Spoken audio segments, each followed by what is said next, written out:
Hola chicos, ¿cómo están?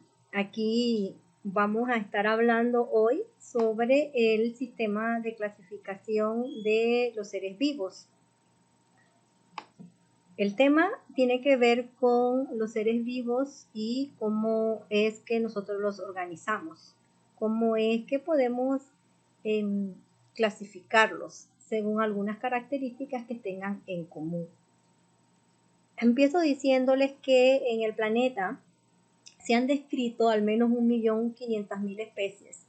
Sin embargo, los biólogos conocen que hay muchos ecosistemas que no han sido, por su disponibilidad de llegada, y no han podido, por ejemplo, en los fondos oceánicos, y que por esa razón las especies no han podido ser ni siquiera descubiertas, mucho menos clasificarlas.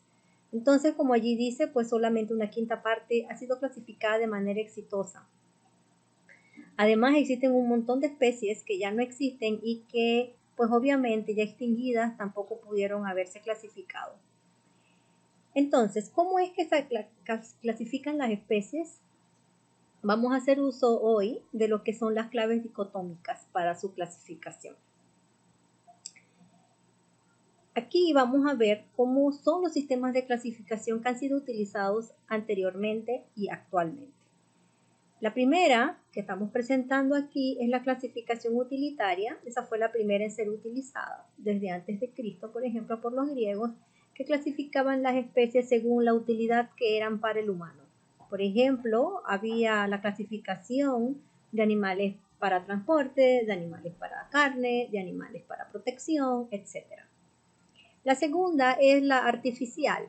Esta fue utilizada por muchos antes del siglo XVIII. Usaban características en cuanto a, por ejemplo, si tenían el mismo color, si eran especies acuáticas, si eran especies que volaban. Entonces, se dice que es artificial porque, por ejemplo, usted puede tener especies que son acuáticas y, sin embargo, tenemos mamíferos como las ballenas, peces como el pargo o, por ejemplo, calamares o medusas que también están en el agua.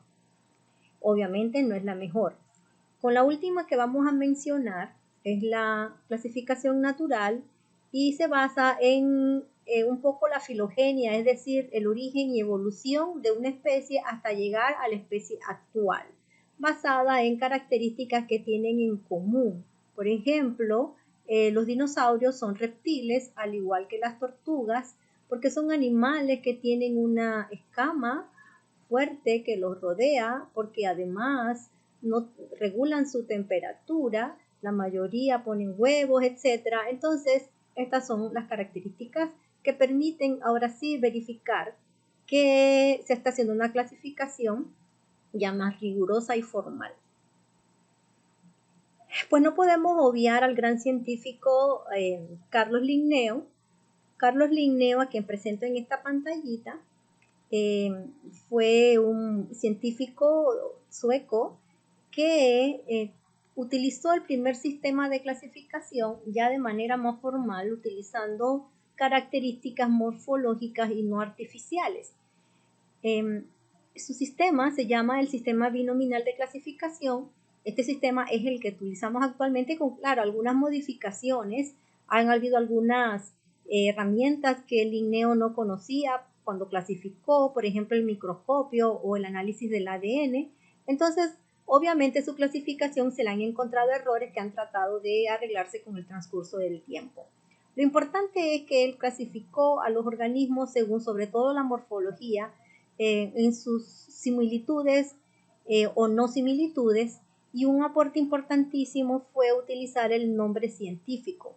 El nombre científico es aquel que permite darle a un organismo dos palabras, el género y la especie, que está escrito en latín, y que eso permitió sobre todo universalizar este procedimiento porque se utilizó una lengua que ya está muerta, que es el latín, y que entonces permanece para todos los países, ya sea hablen inglés o hablen francés o hablen español, que puedan reconocer a la especie que se ha descrito. La taxonomía es la ciencia de la clasificación, es una rama de la sistemática, a veces usada como sinónimo. Lo que hace es agrupar a los organismos. ¿En qué se basa? En utilizar taxones, es decir, grupos de organismos que tienen algún parentesco en común.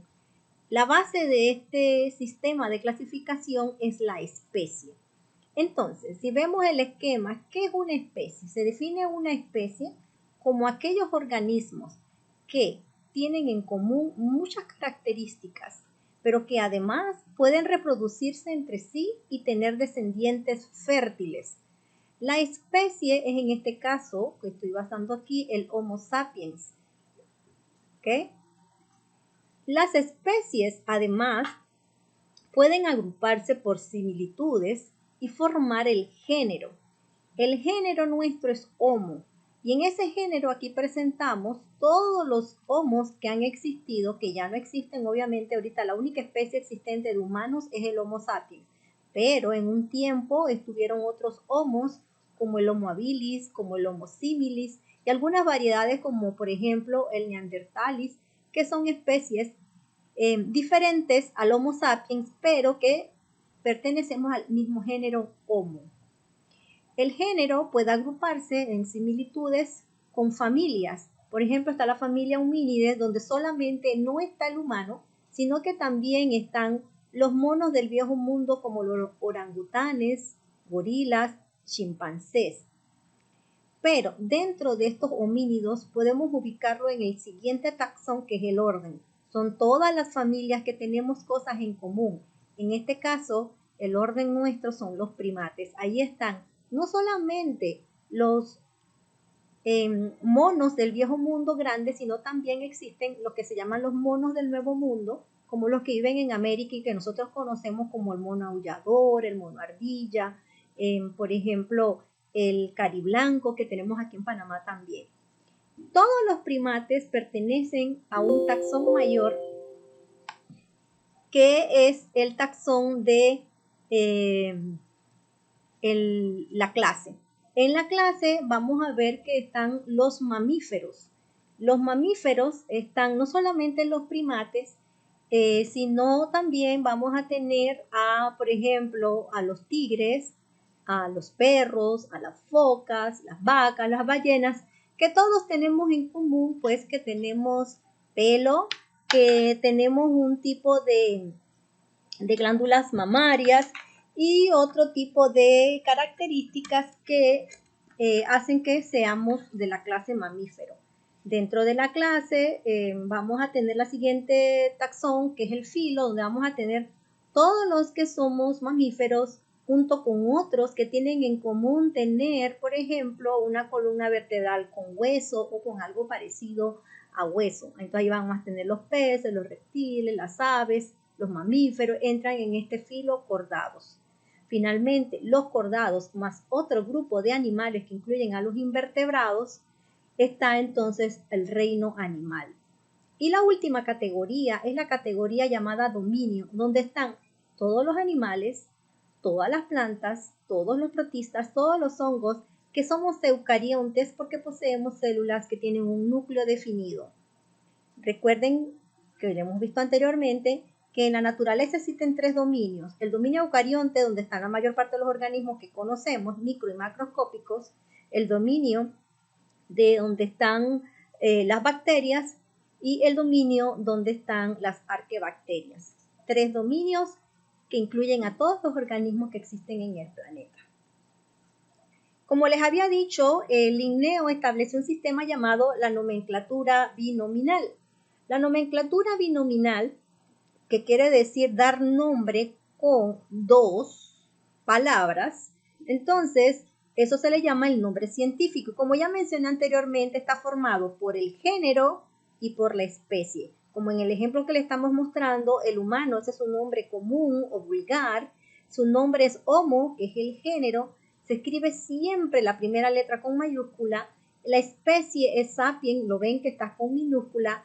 Está en el idioma latinizado o latín, y cuando escribimos esto en una computadora, en un texto, se ponen la letra itálica o la letra cursiva, como llamamos, para que este nombre científico pueda diferenciarse del texto.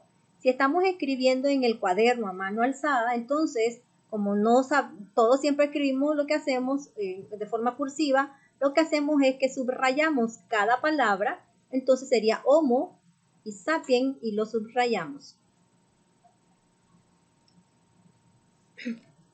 Ya les he dicho las reglas, pero haciendo un resumen, las reglas para escribir correctamente el nombre científico es número 1, que el género vaya la primera letra con mayúscula y la especie se escriba toda en minúscula. Número 2, que si estamos en un texto, utilicemos la letra cursiva o itálica para escribirla. Y, lo más importante, que siempre se escriba en latín. Recuerden, el latín permite que no importa de dónde venga el científico o la persona que esté estudiando una especie, siempre sepa cuál especie es utilizando el idioma latín para describir el nombre científico. Las claves dicotómicas que también he mencionado es la herramienta que nos permite identificar a los organismos. No importa qué organismo sea, por ejemplo aquí les estoy diciendo que animales, plantas, hongos, bacterias, protistas e inclusive aquello que no está vivo pero que parece vivo, que son los virus, también pueden ser identificadas con claves dicotómicas. Como se muestra en el esquema, diferentes organismos, todas se pueden utilizar para clasificarlas las claves dicotómicas. Algunos requisitos que debe tener una clave dicotómica para que digamos que sea lo más correctamente utilizada es, número 1, usar términos concretos evitando el empleo de términos sinónimos. Por ejemplo, no podemos utilizar brillante y plateado porque ambas brillan y eso sería utilizar como el mismo término, lo cual nos evitaría, nos llevaría a cometer errores. Evitar el uso de términos ambiguos como grande o pequeño. Emplear caracteres que no dependan del sexo ni tampoco de la edad. Uno en el campo no sabe si ese pez tiene 5 años o tiene 1 año solo por el tamaño, porque puede ser que sea grande, pero que sea un organismo joven, bien alimentado. Evitar el uso de características que se solapen, quiere decir que no podemos estar utilizando, por ejemplo, algún término que nosotros no manejemos que simplemente tenga el mismo significado o muy parecido. Por ejemplo, ¿qué les puedo decir?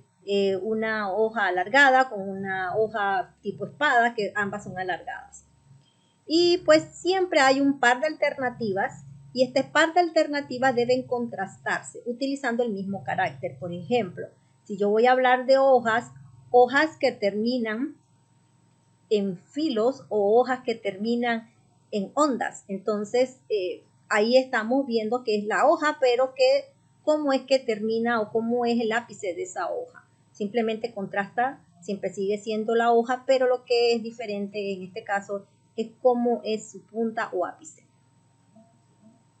Aquí tenemos un ejemplo, el ejemplo de una clave dicotómica, lo ven, se llama una clave dicotómica porque siempre hay dos alternativas. Por ejemplo, si yo pusiera letra, pusiera 1A y 1B. Si lo ven, estamos usando las extremidades delanteras. En ambos son extremidades delanteras. Lo que cambia es aquí donde viven, si pueden o no salir a tierra o si siempre viven en el agua. Entonces aquí son extremidades delanteras que pueden salir a la tierra o la segunda opción, extremidades delanteras que no pueden vivir en la tierra y que son acuáticos. Si ustedes ven, se coloca un número. Entonces ese número nos lleva al siguiente. Yo voy a basarme en este que llevó a 2. Lo ven, 2 está basada ahora en si tienen o no tienen garras, pero siempre basándonos en las extremidades delanteras. Entonces, si tienen garras, entonces eso nos lleva a 3. Y si no lo tienen, y tienen aletas, nos lleva a 4. Vamos a seguir la que nos lleva, la 3. En la 3 dice, ahora se fije, mire, la característica contrastante ahora es la piel. O es oscura o es blanca. Si la piel es oscura, ya hasta ahí llega aquí para la nutria de mar. La nutria entonces sería la que tiene la piel oscura, mientras que el que tiene la piel blanca es el oso polar. Como ya terminamos con ellas, yo les sugiero que aquí al lado pudiéramos poner el nombre científico tal como yo se los voy a poner en la actividad que les planteo para estas 2 semanas. Entonces, si ya terminamos con el 3, entonces sigamos aquí con el 4. O sea, siempre debemos seguir con el número que el siguiente, que es el 4. Entonces vamos al 4. Si lo ven, ahora se fija es en la oreja. La oreja tiene una parte externa o la oreja no tiene una parte externa. Aquellos organismos que tienen una parte externa son los leones marinos y osos marinos. Y en cambio, los que no tienen una parte externa nos lleva al 5. Entonces, como seguimos con el número, entonces vamos con el 5. El 5 ahora se basa en los colmillos. ¿Tienes 2 colmillos largos o no tiene colmillos? Si tiene 2 colmillos largos, es la morsa, que es la que estoy aquí presentando. O si no tiene colmillos, son las focas grises, que en este caso es esta que está aquí mencionada. Entonces ya hemos identificado, como lo ven, a los leones marinos, nutria, morsas y focas. Ok, entonces el 5 nos lleva, perdón, ya usamos el 5, entonces quiere decir que ya terminamos con todos aquellos organismos que nos llevó a que tenían extremidades delanteras y que tienen aletas. Entonces, como ya terminamos hasta 5, tenemos que ir a dar al 6, que es el número siguiente. ¿Qué nos lleva al 6? Todos aquellos que tienen extremidades delanteras, pero que son acuáticos o marinos. El 6 nos lleva ahora la característica contrastante, la respiración. La respiración bucal no tiene respiradero, esos son los dugones y manatíes, o la respiración a través de respiraderos o espiráculos, eso nos lleva al 7. Si lo ven, ya terminamos con los que no tienen respiradero, que son los dugones y los manatíes. Por ejemplo, este es un manatí, este es un dugón. Y finalmente, usemos la última, que es la 7, dice, tiene 2 respiraderos y no tiene dientes. Esto nos lleva a los cetáceos, que es, por ejemplo, la ballena, o los que tienen un respiradero y además tienen dientes, que son los delfines, como el que estamos aquí, marsopas y ballenas. Y de esta manera, entonces, este es un ejemplo de cómo se usa y cómo se puede escribir una clave dicotómica. Recuerden, son dos características que contrastan, buscamos el número que nos lleva hasta que podamos identificar. En el siguiente ejemplo, entonces, ya este es mucho más general porque es la determinación de los reinos, ¿ok? Entonces, aquí hay 5 criterios. El primer criterio es el tipo de célula que tienen. El siguiente es cuál es la organización de esas células, si son unicelulares o son pluricelulares. La siguiente característica es el tipo de nutrición, si son autótrofos o heterótrofos, es decir, si hacen fotosíntesis o si no lo hacen. La siguiente es el tipo de digestión, si tienen una digestión interna, como nosotros que tenemos estómago y demás, o si tienen una digestión externa, que son aquellos que liberan enzimas que cae, por ejemplo, los hongos sobre el pan si se van a hacer el hongo del pan, y entonces eso se llama externa. Entonces, y la última es si pueden formar tejidos o no. Aquí son 5 características básicas que se utilizaron para clasificar a los reinos. Entonces, si ustedes ven aquí, el primer reino es el reino de las móneras. Aquí también se incluye a las arquebacterias. Luego tenemos las células que tienen eucariotas, que entonces van a ser lo que son los protistas, los hongos. Vamos a tener utilizando el organismo pluricelular, como nosotros entramos en esta categoría porque no producimos fotosíntesis. Entonces, dentro de eso, si ustedes lo ven, hay otro grupo de hongos y también nosotros los animales. Y aquellos que pueden hacer fotosíntesis, obviamente hay algunos tipos de protistas y también las plantas. Entonces, de ahí están lo que uno llama los 6 reinos que en la siguiente clase vamos a poder apreciar. Entonces, en resumen, pudimos ver cómo se clasifican las especies utilizando criterios bien claros. Pudimos también estudiar cuál es la nomenclatura utilizada por Linneo, llamada nomenclatura binomial, que no es más que dar nombres científicos. Recuerden también que Linneo establece una serie de categorías de menor a mayor, empezando por la especie y terminando por el dominio, es decir, catalogando de la especie básica, que es la especie, a diferentes taxones cada vez que ellos van ampliando el número de organismos que poseen. Y pues las reglas de los nombres científicos y de cómo se clasifican a las especies con la clave dicotómica. No me queda más que darle las gracias y que cualquier pregunta la pueden hacer a la plataforma Titán o bien por medio del grupo de WhatsApp. Entonces, hasta luego.